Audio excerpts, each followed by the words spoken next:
Good morning. Welcome to GCSC Corporation Catchup. I'm Jonathan Hudson, and joining me as always is our Superintendent of Schools, Dr. Harold Olin. Good morning. Good morning. Thanks for having me. Thanks for coming in and braving the cold weather. A little chilly today. So that's going to be what we're actually talking about first. You know, it's been kind of a weird December. A lot of strange weather, a lot of cold weather and ice and snow. We've had numerous delays already, close to finals. So I guess, can you talk about the process so the public knows what goes into your decision process between a delay, a closing, an e-learning day, and what's the timetable so people are kind of looking for a specific time in which these things are normally announced? Well, certainly we like to get notification out to our families before 6 a.m. And clearly we try to do it before that if you look at the times that we send out the instant alert messages. So families have an opportunity to be notified through text, email, phone. Some people get all three of them. I know I get all three of those. It is certainly something we want to notify families as quickly as we can. For instance, if we can notify families the night before, we're going to. I mean, there are some things related to temperature that we know with pretty great certainty what that's going to be like. And we subscribe to the BAM service, which is really localized for us, lets us know not only precipitation, it's going to let us know what temperatures as well as feels like or wind chill is going to be like. So anytime that we're going to have temperatures that are in the negative, we're concerned, and if we have wind chills that are in the double digit negative, also concerning to us. Sometimes a 2-hour delay will allow us to get out of that window. If we're not going to get out of that window, sometimes we would consider a closure. Now keep in mind, I know that our families do count on us for many things. Certainly we have a lot of families that count on us for food security. A lot of families count on us as a place for their kids to be so they can go work. So there's a lot that goes into that decision, but ultimately we are concerned about student safety. I don't want kids waiting out at a bus stop for long periods of time, even though we do offer transportation to everybody in the corporation. We don't have a lot of people that would walk to school this time of year, though we have a few that may choose to do that. We're also concerned about high school drivers, our juniors and seniors who have that ability to drive. Again, we offer transportation to all students, but some of our students don't want to do that, and for good reasons. They may have extracurriculars before school or after school. So those are the things that we're certainly considering when we're making those decisions. Now, we do send a crew out. There are 4 of us that go out on the roads pretty early, and I can tell you this time of year, I'm a little sleep deprived because we do start our mornings fairly early. And it's a fine line. You don't want to start so early that the city trucks and county trucks haven't had an opportunity to scrape the roads, get some salt down. But we do hit the roads somewhere around 4:30. Again, trying to make sure that we can see the school corporation. We cover over 60 square miles. So you think about the number of roads we have that we try to hit, and that would include myself, that will include Nate Day, our business manager, Jason Carey, assistant superintendent, and Chad Gray, our director of transportation. So we hit various quadrants of the school corporation to see what the roads are like. Of course, we know some of the roads that are a little bit more troublesome than others, and typically those are going to be north of the interstate, which is an odd dynamic for us when you have over 80% of your population living south of the interstate. The roads in the town may be in very good shape, whereas our roads in the more rural areas, particularly to the north, may be untouched. So it's trying to make those decisions that are in the best interest of the corporation, not necessarily every family.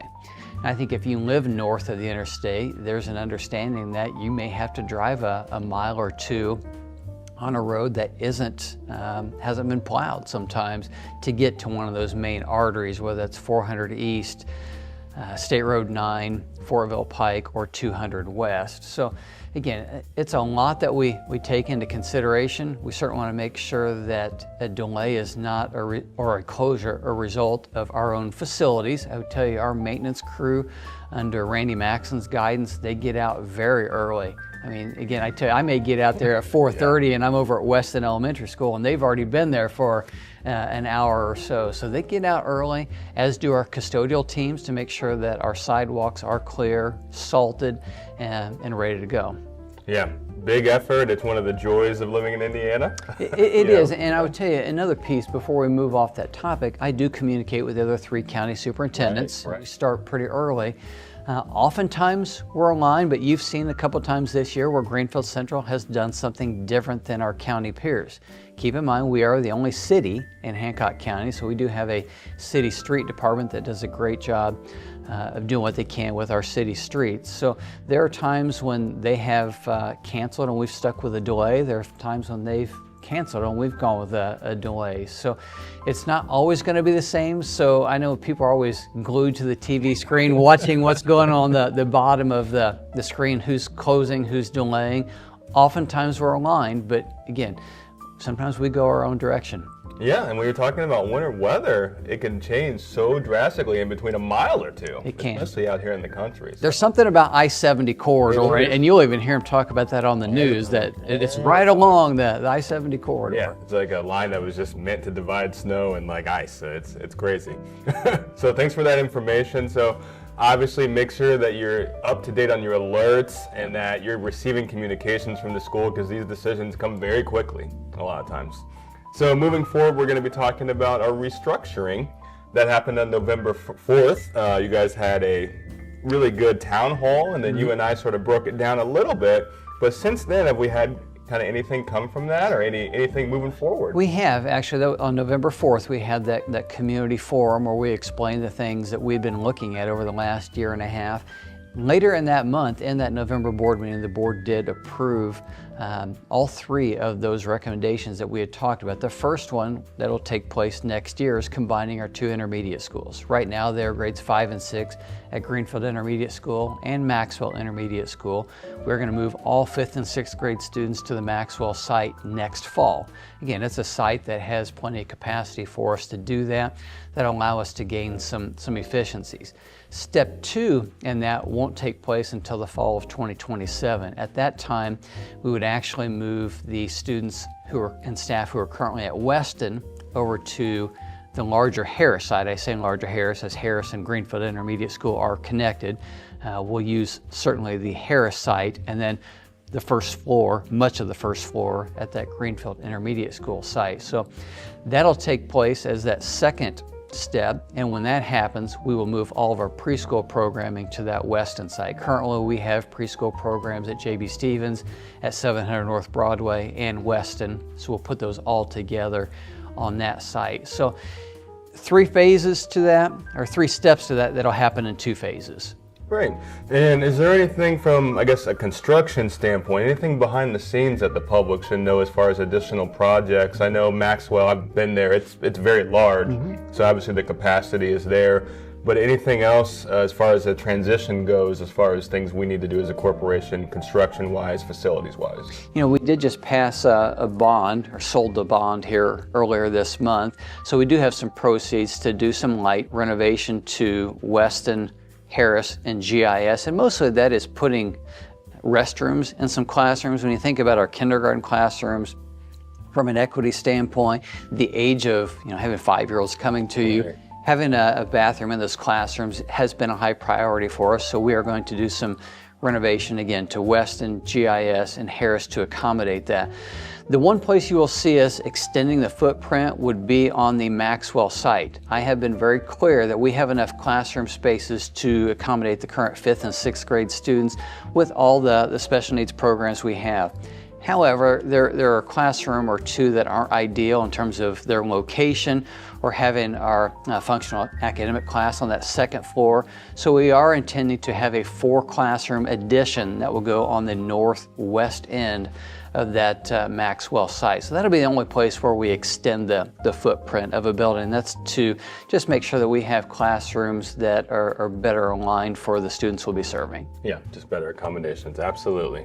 Well, that all sounds great. I know it's a lot of work, but as always, you'll keep us up to date, and hopefully things stay on time and we make the transition transition. So. I know change is difficult for people, particularly when you think about a school like Weston that's been around for literally 60 years. It has served multiple generations. I think the good news is we're going to continue to utilize that site. We're just going to repurpose that a little bit.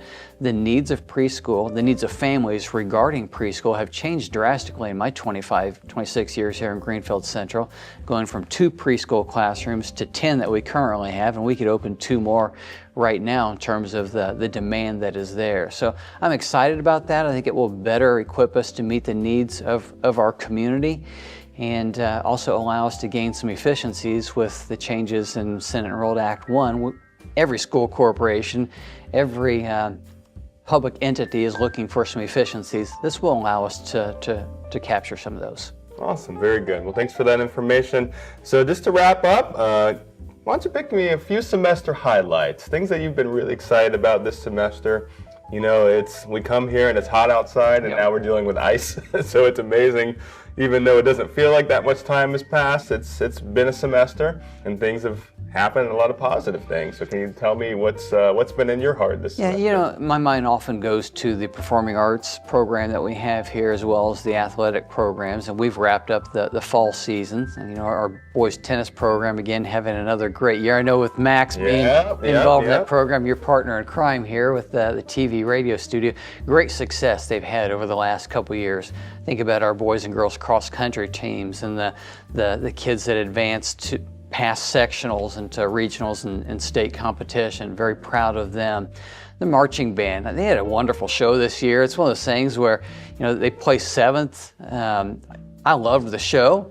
Anytime you can pull 150 to 200 kids together for a performance like that, it's just one of those things that kind of gives me goosebumps when I watch it. I'm very proud of them. Particularly thinking about the ELF program we had last week. Yep. Just a lot going on here at the high school. We had the bazaar going on during the day where you have hundreds of people from the community visiting our site, supporting our FACS program. And then many of them went to the ELF programs that we had at 1 o'clock and 4 o'clock. And just to see, I think Mr. Wink said almost 400 kids on that stage. Now that's the second year we've had a program like that, but it really showcases not only the programs that we have, the strength of our program. I just love that Performing Arts Center as well, and just giving our community an opportunity to come in there and see that. So those are some highlights that certainly jump off the page to me. I know we celebrated at the last board meeting the success that we had here at the high school with our graduation rate continuing to rise. Our iRead scores from last year, just a lot of work that's been done over the last 3 or 4 years to revamp the reading program. We've had a lot of strength there over the last 4 to 5 years, but that continued success there. So just a lot to celebrate from our youngest learners to the high school. My mind often goes to the high school right away just because of the things that we showcase here, but really pre-K-12, a lot of good things happening. Yeah, it's been a wonderful semester. So that's going to wrap up our time here. I hope that you have a great holiday season. Are you guys going to make it down to Florida? You know me well. I got to warm up for a few days at least, but that is the plan. Yourself? So just be spending time with family. We're not going to travel this year, so just stay home. And you know, temperatures look like they're going to be in the 40s. It's going up. Be able to get outside and do some running and that kind of thing. I know you'll be able to swing the clubs down there in Florida. That's the plan. Well, I hope you have a Merry Christmas. Yes, Merry Christmas and Happy New Year. Thank you guys for watching. We hope you have a great end to your 2025, and we'll see you in 2026.